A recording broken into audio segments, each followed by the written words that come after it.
kí ni ìtìsí bẹ́ẹ̀. Aláyọ̀ mi nígbà tí kí ni jẹ́ ó ti dùn sí i. Aláyọ̀ mi ní gbélé mi ga. Aláyọ̀ mi ní aláyọ̀ mi ní pàtí èmi àga àwọn tábẹ̀rẹ̀ tiwa lẹ́yìn continuation of yesterday's wedding. 3, 4 aláyọ̀ mi ní góòlù mi ò ní há èyí tí mo lò yìí mi ò ní lọ gbà lọ́wọ́ èèyàn kó lọ há bóyá lè tí mo nílé ń fẹ́ lọ gba tàǹtí ẹnì tẹ́lẹ̀ níbo tó lè lọ há. Hello everybody, please everybody ẹ bá mi pa àwọn tiwa ojú mi pé kíní ìtútù bọ́ síbẹ̀ ni. Hello aláyọ̀ mi ní aláyọ̀ mi ní ẹ kálẹ́ aláyọ̀ mi ní tiktokers aláyọ̀ mi ní as you come in ẹjọ́ ẹ ká gẹnu sí wedding Iyabo Ojo ọmọ Iyabo Ojo ló ṣe wedding àdẹ̀tí ìkẹkẹnu sí látànú àti gẹnu sí wọ́n tó gẹnu sí òun la ṣe gbé gèlè wá ẹ̀rí gèlè wá ni ó le gan ni mo bí inú wọ gèlè wá ni ẹ̀rí gèlè mi ni amúra wá ni aṣọ táwa múre lórí online àwọn online in-laws aṣọ tá múre ẹ káàbọ̀ sórí ètò. Good evening as you come in. Yewande Shitu, you are welcome ma. Ẹ rí pé mo wọ gèlè ni aṣọ tá múre mo dẹ̀ mú góòlù kò ní há ní òpó rẹ lẹ́yìn mi ò yá tó kò ní há góòlù ò gbọdọ̀ há ó yá everybody ẹ kálẹ́ ẹ káàbọ̀ a kú ìdùnnú ṣubú láyọ̀ fún wa so we have to be happy. Wọ́n níbi tọ́lọ́ láyọ̀ bá ti ń yọ̀ wọ́n ní ká máa bá wọn yọ̀ ṣé tí ń bá wọn yọ̀. As you come in on TikTok, please power tap, help me to power tap. Rachel E, how are you? How are you, Rachel? Is that Rachel Efanga? Is that Mama Efanga? Don't tell me that is Rachel Efanga. Rachel ni. Rachel say what, you know? Is that Rachel? Let me know. Hello everybody, power tap, please help me to power tap because if you are not, engaging, they will take us. Oh God, you. Ode ya, ode o. Get to see ajé wọlé. Iye, àti àná ni. Ìmúra tèmi lè mi ṣe ìmúlé ni. Gèlè mi ni. Gèlè ọlọ́mọ ni. Wọ́n ní mùkúlùmùkẹ́ máa jó fọ́lọ́run mi. Ijó ọlọ́mọ lèmi ó jó. Mùkúlùmùkẹ́ máa jó fọ́lọ́run mi. Gbogbo ẹ̀yin tèmi. Good evening, everybody. Welcome to Prevailing Issues with Ajoke. Ẹ káàbọ̀ sórí ètò. Yes, on TikTok, we are on 3 platforms just as we normally do. We are on YouTube, Facebook, and TikTok. Because tonight, I want us to come together as parents. What is co-parenting? What is single motherhood? What is couple taking care of children? Let's come together and reason together. Ta ló jẹ́ kó jèrè ọmọ jù? Ṣé n tó tọ́mọ ni? Àbẹ́ n tó fọmọ sílẹ̀? Why did Iyabo Ojo take that stand yesterday? Let's come and reason together as parents. Yes, it was Priscilla's wedding yesterday. Thank you, CVJ. How are you? Òfófó náà ni àǹtí Àjọkẹ́ Adégbádùn your vibes. Thank you so much. Ẹni pé òfófó mi, mo tún wé gèlè ni. Don't mind me, I am very bad at tying gèlè.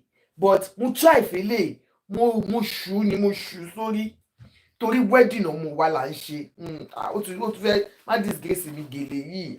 Mo try. Èní yàtọ̀, àná yàtọ̀. Yes. I couldn't come yesterday. Iṣẹ́ tí Iyabo gbélé wa lọ́wọ́ lánàá ga. a kàn ń ganu kiri ni, tá bá ganu lọ síbí a ganu bọ̀ báyìí. Àná le inú wa dùn ayọ̀ wa kún. Help me to power tap on TikTok. Ẹ bá mi power tap, ẹ jọ̀ọ́. Nǹkan ayọ̀ ni gbogbo wa la máa ṣerú ẹ̀ fọmọ. Tẹ́ bá fẹ́ ṣerú ẹ̀ fọmọ, ẹ dá ọwọ́ bò kẹ́ bá mi power tap.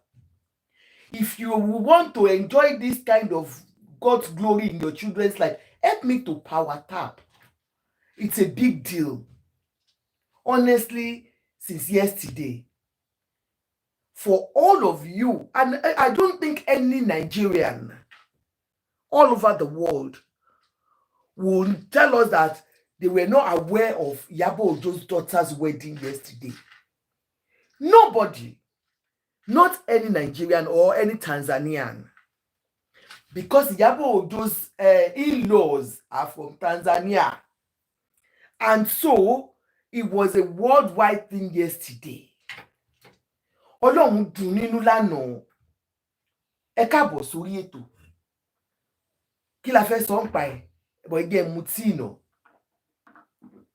Get yourself a cup of tea. Kẹ́jẹ́ ká analyze wedding yìí. Anoga Abimbola Adesina. Anoga. Tosinla ẹ káàbọ̀. Everybody bẹ́ẹ̀ ṣe ń dé yẹn ẹ máa power tap. Nítorí nǹkan ayọ̀ la fẹ́ sọ nípa ẹ̀. Nǹkan ọdún ni la fẹ́ sọ nípa ẹ̀. And I want to use this opportunity to speak to us mothers, especially those of us that, you know, we have been left alone with the duty of taking care of our children alone. We call them lone parents. Those mothers, those single ladies, that you have been left alone with your children to look after the children. Let us come together and reason together. Another kò ní bàjẹ́ fún Priscilla lórúkọ Jésù. There is another party for Priscilla tomorrow. Bẹ́ẹ̀ni, wọ́n sọ bẹ́ẹ̀. How many months ló ti ń ṣe party Priscilla lọ? Now let's start from this. We all know Iyabo Ojo very well, at least. Àmọ́ wọ́n bá ní èèyàn gbọ́ orúkọ burúkú, Iyabo Ojo ní orúkọ burúkú ní society. Ó ṣe nítorí nǹkan méjì, nítorí pé single mother ni. Bẹ́ẹ̀ni, most single mothers in my own society are seen, to a large, percentage, are seen as being wayward, no matter what. Mostly what people perceive about you being alone, ni pé onírànù ni ẹ́. And it is always the women's fault when the marriage does not work. I watched Iyabo Ojo's interview some years back, and I saw how she said, right from the first day to fẹ́ ọkọ ẹ̀, her husband told her that I don't love you, right from the wedding night. So if Iyabo is somebody that I've been, studying, I know a little bit about her. Like, I'm not going to lie. I love her. I love her as a mother that has been there for her children, because I've always seen her relationship with her children online, especially with this internet and all this TikTok shows that she does. Anoga, gbogbo ẹ̀yin abiyamọ yìí, lágbára Ọlọ́run ọba, níjọ́ ẹ̀kan ẹ̀yẹ yín wọn ò ní wá yín tì lórúkọ Jésù. Ní gbogbo ìgbà tó bá pé abiyamọ, gbogbo yín náà máa pè lábiyamọ tẹ̀lé máa jẹ́ lórúkọ Jésù. Ní fọwọ́ wa gbọ́mọ sí, láṣẹ Èdùmàrè, ọwọ́ wa tó ṣẹ́gun sí ló máa jẹ́. Gbogbo àwọn ọmọ wa wọ́n á wá yàn wọ́n á yan rí lórúkọ Jésù. Gbogbo òyìn ẹsẹ̀ wọn ò ní báráyé nínú. They will fulfill their destinies in life in the mighty name of Jesus. Ọkùnrin ò ní ṣìgbéyàwó, obìnrin ò ní ṣe ọkọ fẹ́. Egun àyà wọn lọ́lọ́run máa bá mi pèsè fún wọn lágbára Ọlọ́run ọba. God will give them their own, the bone of their bone, the flesh of their flesh. Lágbára Ọlọ́run. Wọ́n ní wọn kì í fọlá owó lọ́lá tọrọ. Èmi o, Àjọkẹ́ Ọláwùnmí, mo fi ọlá ìwọ Ìyábọ̀ lórí àwọn ọmọ ẹ, mo fi tọrọ lénìí. Bẹ́ẹ̀ ni, mi ò tọrọ owó lórí àwọn ọmọ pé lórí kíní. Mo tọrọ pé ire ayọ̀ tó bọ́ sí ọwọ́ ẹ lórí ọ̀rọ̀ ọmọ ẹ, lórí ọ̀rọ̀ Priscilla, kémi náà ṣerú ẹ̀ fọmọ lórúkọ Jésù. Yes, Àbíkẹ́ Ògúnmọ́lá, kémi náà ṣerú ẹ̀ fọmọ lórúkọ Jésù. Lágbára Ọlọ́run gbogbo yín máa bẹ́ mi náà yọ̀. Ẹ máa bá mi gbégèlè bí ṣe gbégèlè, yẹ bí ṣe gbégèlè báyìí. Bẹ́ẹ̀ ṣe máa bẹ́ mi náà gbégèlè lórí àwọn ọmọ mi nìyẹn lórúkọ Jésù. Ẹ wá ní bá mi gbégèlè ìbànújẹ́. Osha, I saw you there. Wow. That wedding. Look at my gele. It's because of Iyabo Ojo's wedding gele. Because I couldn't come. You know, me, I didn't get Ashwebi. So I decided to go and do the gele, my own style at home here. Party Anoga. Osha, you people stood there for her. God bless you. Gbogbo ilé máa ṣerú ẹ̀ fọmọ lórúkọ Jésù. Lágbára Ọlọ́run àní fojú sunkún ọmọ wa. Ìbànújẹ́ ó kéré jù ó pọ̀ lórí ọmọ àní rí. Iyabo Ojo Àlémi Àjọkẹ́ Ọláwùnmí, mo fi ọlá ẹ̀ tọrọ lórí ọmọ. Ihun tó ṣe fún ọmọ lánàá, Ọlọ́run á jẹ́ kó bẹ́ẹ̀ mi náà ṣerú ẹ̀ fọmọ. Kémi náà wà ńbẹ̀ kí ṣerú ẹ̀ fọmọ lórúkọ Jésù. I saw mothers. I wept watching it. I wept not because of ìbànújẹ́. It was an emotional moment for me because orúkọ tí ayé ń pè Ìyábọ̀ kò rí bẹ́ẹ̀. Ẹni tó mọ̀ ẹ bá yàn ló mọ̀ ṣe. Àwa tá wà nílé ọkọ, please help me to power tap. We that we are in husband's house. Me, the way we are now. It is only when your children become successful that you are appreciated. Wọ́n ní ọmọ tó bá da òun ní ti bàbá, èyí tí ò da ìyá ló bí. If Priscilla has become a prostitute, her father will not be there yesterday. Yes, he will be missing. Kálọ́nà ẹ̀wọ̀n ni Priscilla wà ní. Ní bàbá Priscilla tó wá jó tó dagbádá lánàá. I am not here to apportion blames tonight. I want to encourage us. If you remember, there was one story that somebody brought to me about 2 years ago. The woman lives in London here. She brought her 3 children abroad, living here abroad. And it was the daughter's wedding, just like Priscilla's wedding, like this. The woman said, her husband said he must call, the daughter said her father must be present at the wedding. And she said, láyé láyé, kò ṣe ní lójú òun, ẹ̀yìn ló máa jẹ́. I will never allow your father to be part of this wedding because he was never there for the 3 of you. Timoto. The woman brought her children abroad, and for over 10 years, she was the only one. But the long and short of it is that she was a single mother that, took care of her children when she came. So she told me the story, and she said I should just encourage people, that I should tell people not to allow an absentee father to take glory on that day. Money òótọ́ ló sọ.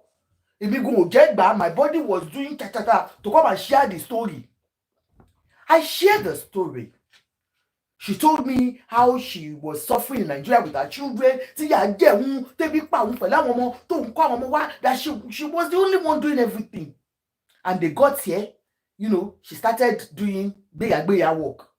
And she was the only one doing everything. And now, the daughter's wedding.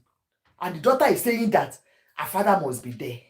I said, what kind of a child are you?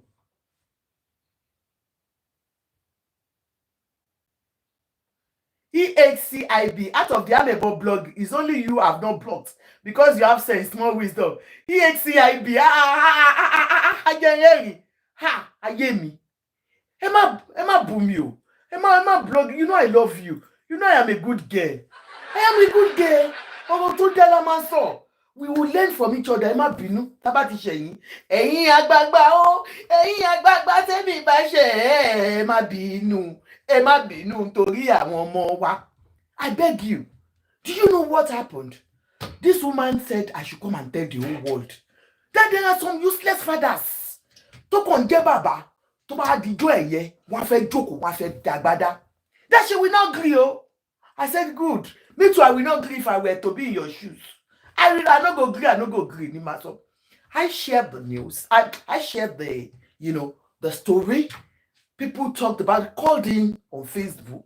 That's no, useless people. And we women, we become so emotional when it comes to things like this. Because if you want to say the truth, there are lots and lots and lots of women that are going through this.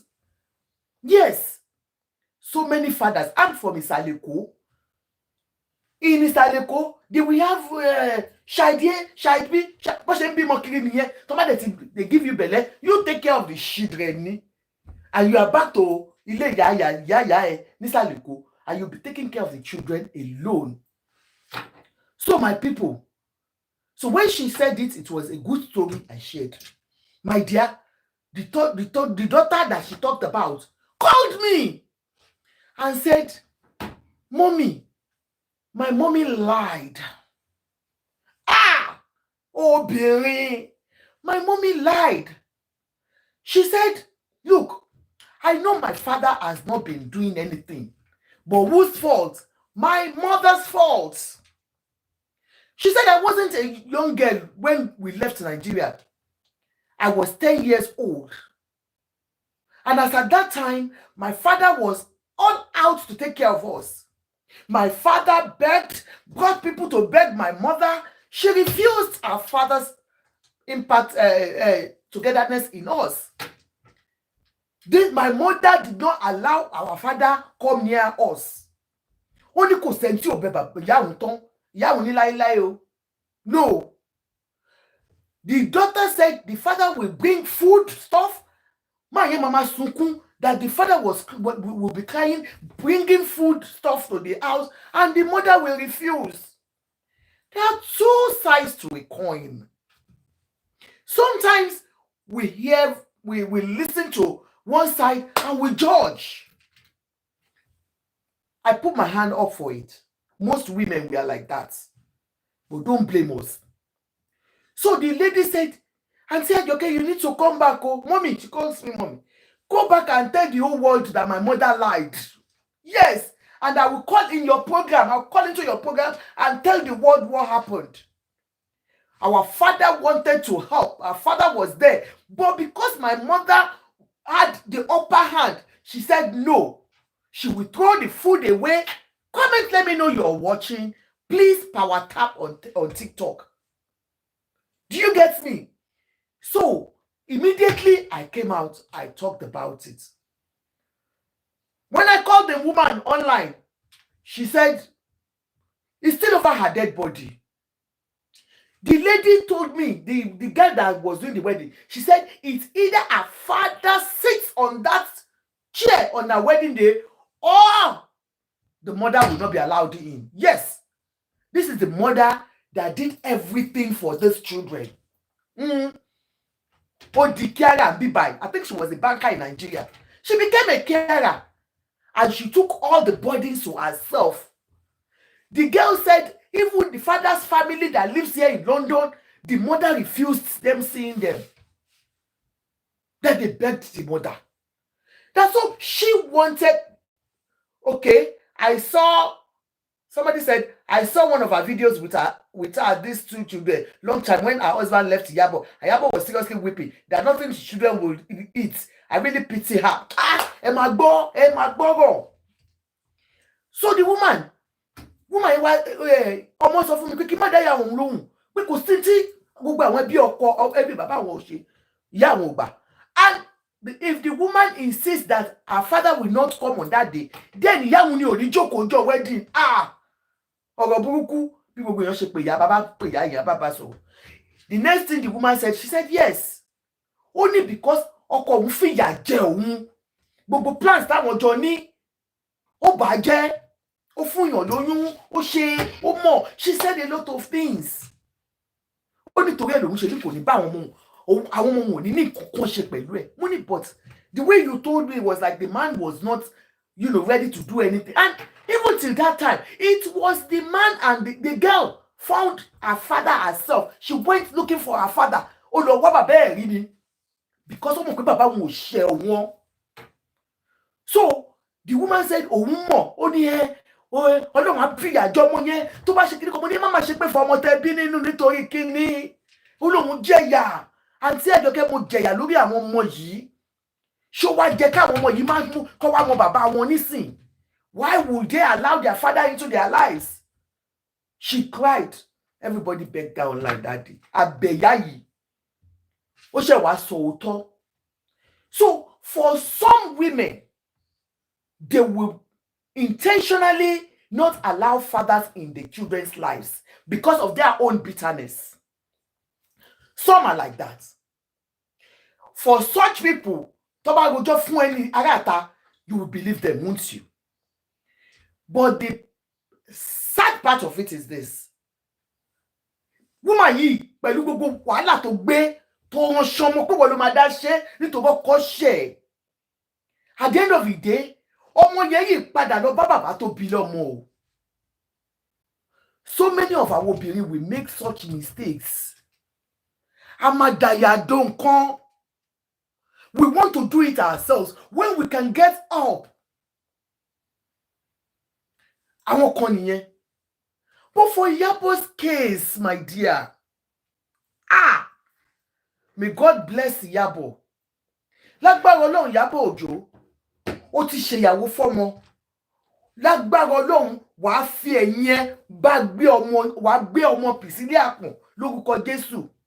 Ìkejì tó kù náà, ojú ẹ̀mí ẹ̀ ló ṣe máa ṣèyàwó fún, lòun náà máa bímọ lórúkọ Jésù. Lágbára Ọlọ́run ọba, gbogbo èrò ẹni bí ò ní ṣẹ́ mọ́ ẹ lára lórúkọ Jésù. I saw a trending video where somebody, commented, and people are bringing it everywhere, that she will go back to her father's house after 6 years. So shall it be to that person's, generation to come. Lágbára Ọlọ́run, ilé tí ọmọ yìí wọ̀, ó ti dilé ẹ̀ dọjọ́ alẹ́ lórúkọ Jésù. How wicked can you be? Even if, because some of you, it is what you hear about people online that you just, build on it, and that person, you put that tag on the person. Aṣẹ́wó tó ń pè Iyabo, nítorí pé Iyabo jẹ́ actress, nítorí pé ń gbọ́ one thing or the other. Remember, it was this lover that brought the story of threesome on Iyabo. This is Iyabo, this is this lover that has no face. Faceless blogger. At the end of the day, one new body. Now, even when you look at it, how possible is it for a mother, nítorí ebi àti jẹun, kó wá jókòó, kó wọn àtọmọ ẹ̀ kó jọ ṣe threesome pẹ̀lú ọkùnrin? Ọlọ́run kó dáríjì everybody. What social media has done in people's lives, sometimes it is appalling. It is sad. Ṣé gbádùn gèlè mi? Ẹ̀pọ̀ nice. Gèlè ọlọ́mọ ni. Gèlè ọlọ́mọ ni tó ẹ máa bẹ̀ mí náà wé tèmi lórúkọ Jésù lórí ọmọ. Èmi náà máa bá gbogbo yín wé tí yín lórúkọ Jésù lórí ọmọ. Láṣẹ Ìdùmarè ẹ pè mí. Mo máa wá gẹnu sí. Ní àná, gbogbo wọn rí àwọn pàtí oríṣiríṣi láti lọ gẹ̀ẹ́sì sí wọn lọ́bẹ̀ o. In fact, Dáúdà kó ṣe pàtí fún èèyàn kan, wọn ò lọ gẹnu síbẹ̀. Gbogbo wọn wá gẹnu síbo, wọn wá gẹnu sọ́dọ̀ Iyabo Ojo. Àrílé ẹlẹ́bàálẹ̀, wọn ò lọ. Àrí pàtí mi, wọn ò lọ. Ọ̀dọ̀ ọbọ̀ lọ́lọ́, wọn wá gẹnu sí pàtí Iyabo Ojo. Òṣàgán ó gẹnu sí ni mo rí ń bẹ̀. Ó lọ gẹnu sí ni. wọn mú aṣọ mi wá bá lọ gẹnu sí. You like my gèlè Adéṣolúbí? Wọ́n gẹnu sí ni. Emmanuela mo rí mbẹ̀ ó lọ gẹnu sí. Olórí tó bí ó lọ síbẹ̀ ó lọ gẹnu sí. Gọ́vnà Adeleke ó lọ gẹnu sí. Sọ fún mi èèyàn bí èèyàn tí ò síbẹ̀ láti lọ gẹnu sí pàtí yẹn lánàá. No, ó yẹ Iyabo Ojo, like mo ti mọ̀ ẹ́ láti tíátà, ó mọ̀ mí torí mo sọ fún yín pé I was there but I was not successful as an actress. So, but you know, you saw Emmanuela, ìyàwó daddy mi wà ńbẹ̀, ó fine bàjẹ́, ọmọ yẹn, ó fine. Ẹ wo, now tell me, kò sẹ́ni tí ò sí ńbẹ̀ lánàá. Inú wa dùn, ayọ̀ wa kún, because number one, Priscilla Tẹ̀rí ó gbógo fún wa ní Nàìjíríà ni now. Ó lọ mọ́kọ wálé ni kò wá lọ mú wèrè wálé, ó mọ́kọ gidi wálé. Priscilla lọ mọ́kọ alálùbáríkà wálé fún wa. It is our own joy. Tomorrow is the D-Day. Okay, another day. Àwa gan ganu sí lórí social media. Ó tó stage kan, ngbà tó sú mi, mo sáré gbé dádì wọ yàrá, mo sáré fún wọn ní pàpàpàpà kọ́ lè jẹ́ kí n ṣe kíni kí n ganu sí mọ́. Torí wọn ò gbà bó ṣe àwọ̀ ẹ̀ àtàárọ̀ owó ẹ̀ kúrò lórí kíni ń ṣe bàbá yìí. Ṣáà jẹun tó mọ wáyé ẹ̀ wá jẹun ṣáṣáré lọ. Mo lọ take care ẹ̀. I took care of him. Mo rárá tẹ́ wọn sùn sórí bed. Lèmi bá bọ́ta sí, mo wá ganu sí. Kálẹ̀ mi ti rí gbogbo góòlù gidi ni, èmi náà bá lọ síbẹ̀. Mi ò rí góòlù, ọlọ́dọ̀ kí góòlù onígóòlù wá lè ṣe kí ni kó má lọ kó má di Àjọkẹ́ góòlù dàkí ní actually ó ti àǹtí ẹni. My dear people, Ọlọ́run tó yọ mí lánàá nìyẹn o. Mi ò wá rí gbogbo ẹ̀yin tẹ́tí gbogbo ẹ̀yin abiyamọ tí ẹ̀ sí lórí online lánàá. Fún àwa tá a ní opportunity láti lọ síbẹ̀. Honestly, for some of us that would have loved to be there. I would have loved to be there. Since the first day tí Iyabo ti bẹ̀rẹ̀ kíní group wọn tó ṣí lèmi ti mọ̀. Yẹn kò mọ̀ sọ pé ara wọn ni mí. Iyabo was practically begging everybody tó wà nínú program yẹn that they should please. Ní kó bá wọn invite anybody kó jọ nítorí Ọlọ́run níbi tí Ọlọ́run nífẹ̀ẹ́ ọmọ ìdè. She was begging them. Pé bá mi pèrò, begging them pé kó má pèrò fóun èrò ti pọ̀ jù. She shut Lagos down. Shame on anybody tó bá sọ otherwise on that party. The best party so far, Iyabo. I give it to you. I give it to all your friends that stood by you to make this possible. God bless all of them. Gbogbo àwọn onítíátà tó fẹ́ nǹkan rẹ̀ tó dúró tí Iyabo Ojo. God bless them.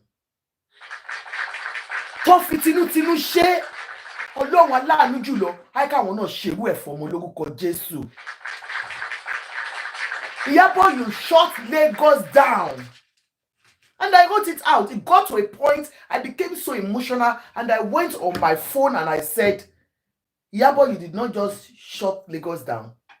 You shut the whole internet down yesterday. Till this moment, go on your blogs, go on your phone, just your normal phone, daily phone, to Mama Shebai. All you will see is about Priscilla. Lágbára Ọlọ́run ògo gbogbo àwọn ọmọ tiwa náà àbúyọ lórúkọ Jésù. Ní gbogbo àgbáyé ògo ọmọ wa búyọ sí dáadáa lórúkọ Jésù. Níbi tó bá ti ń pe orúkọ ọmọ gidi, wọ́n máa pe orúkọ àwọn ọmọ tiwa náà sí lórúkọ Jésù. Priscilla, wedding tó wá ṣe yìí kò ní wọ́n ẹ lọ sí ìdìkú lórúkọ Jésù. Lágbára Ọlọ́run ọba, ọkùnrin àbíró obìnrin àbíyè ló máa bí níbẹ̀. Gbogbo ẹni burúkú tó bá fi ẹnu ẹ̀gàn sí wedding ẹ kó lọ bá wọn tọmọtọmọ lórúkọ Jésù. Bẹ́ẹ̀ ni, because we are proud of you. Wọ́n dẹ̀ ní gbogbo àwa tó ń wúrú ẹ̀ ń hùn alẹ́ mi ń fi ọlá ẹ mo fi ń tọrọ pé kẹ́mi náà ṣe irú ẹ̀ fọ́mọ lórúkọ Jésù. Kẹ́yìn tẹ̀ ń wò mí náà fi irú ẹ̀ ṣe ọkẹ́ ṣe irú ẹ̀ fọ́mọ.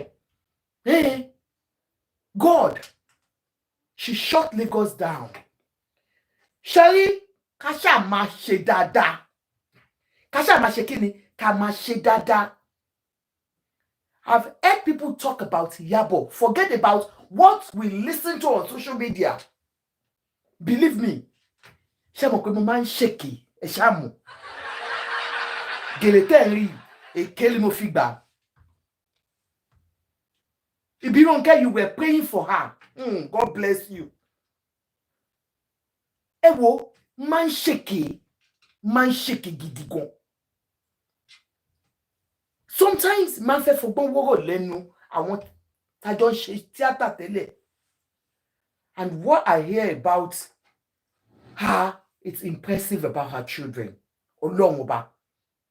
Sometimes on this social media, we listen to trash.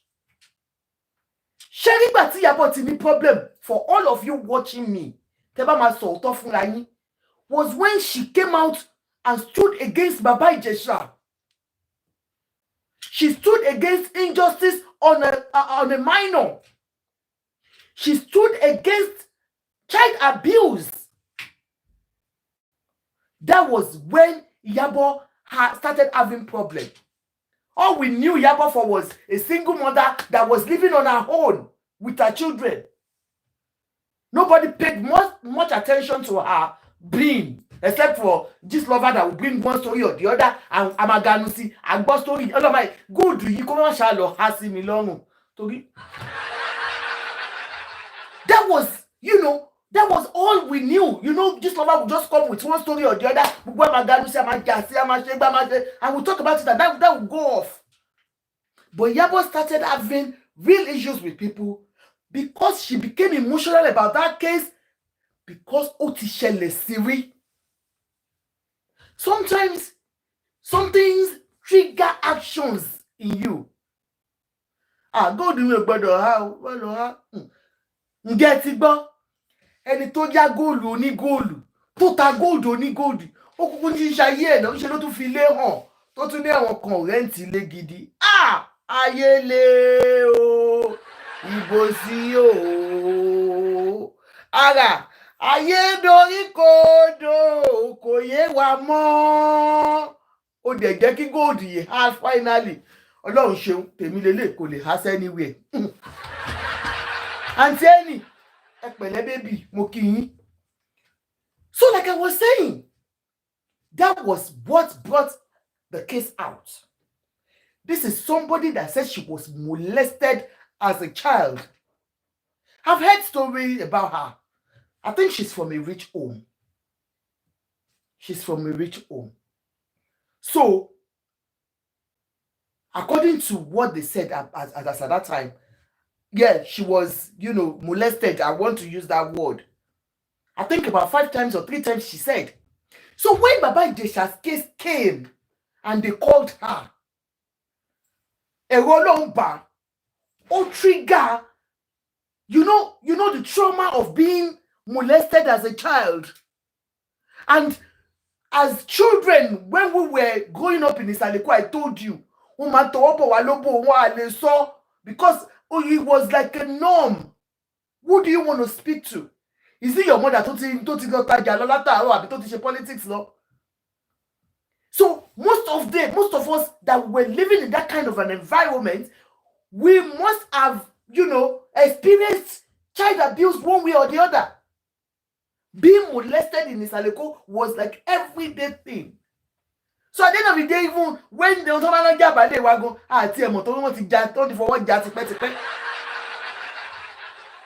so those are some of the things that so many children went through. And I think Iyabo was unfortunate to have lived in an environment where her mother was not there for her. And she said it. So what triggered that thing was the fact that ọmọ kékeré Baba Ijesha, you people that you're just being unnecessarily emotional about Baba Ijesha's case. I feel for him. I am taking Baba Ijesha's case up once I get to Nigeria by God's grace. I'm taking it up. Because Yomi Fabiyi messed that case up. Whether you want to believe or not, that's your business. Baba Ijesha contacted me on phone. And was begging that he's suffering in the prison there. Did Baba Ijesha not do it? Why you mothers? I could see mothers standing by Baba Ijesha. And because of that, you turn the whole thing around for Iyabo Ojo and you put so much hate on her. And so your Iyabo came out because, you know, I beg your God, don't worry. So, like I said, so many people came against Iyabo because of that fact.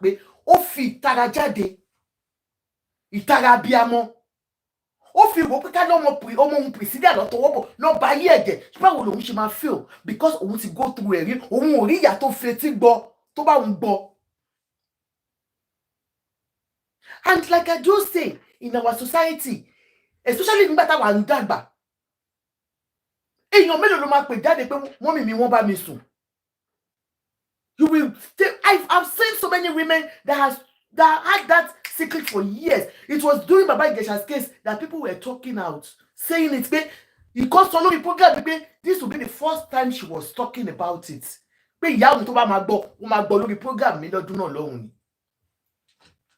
So it is just like so many. They have not released Baba Ijesha. Ìyà ń jẹ Baba Ijesha nínú prison níbẹ̀ yẹn. Ẹ kálẹ́ Alex Smith. Ìyà ń jẹ Baba Ijesha nínú prison. Yes, I want to fish a cloud chasing. Baba Ijesha is languishing in the correctional center there. The picture you saw out, that is the real picture of Baba Ijesha. He contacted me.